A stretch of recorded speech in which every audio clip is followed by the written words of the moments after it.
Evolutionary neuroandrogenic theory. This theory of crime causation involves not only one factor, but three factors, which are evolutionary, neuroandrogenic, and hormonal factors. When we say evolutionary, we are talking about something that is gradually developing.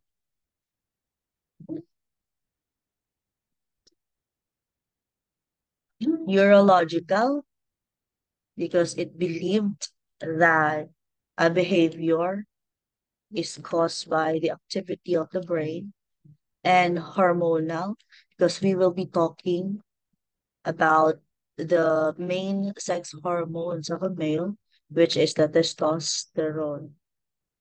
The testosterone is also referred to as the aggression hormone.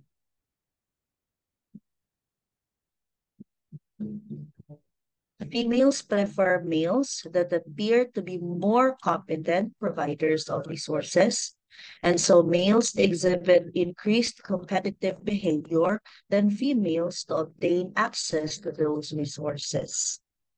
In simple words, yung mga babae daw, mas prefer nila yung mga lalaki na nakakapag-provide sa kanila ng kanilang pangangailangan.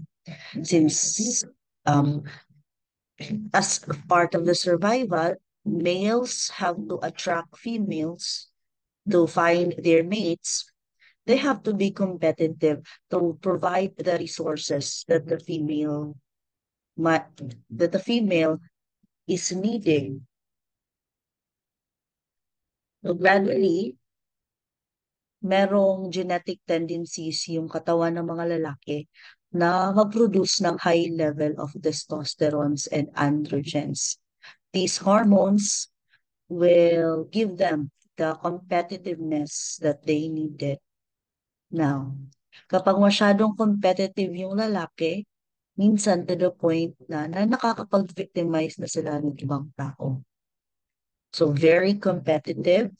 Gusto palaging sila yung bida, palaging sila yung nananalo, to the point na nakakatapak na sila ng ibang tao, which is that a form of delinquent behavior.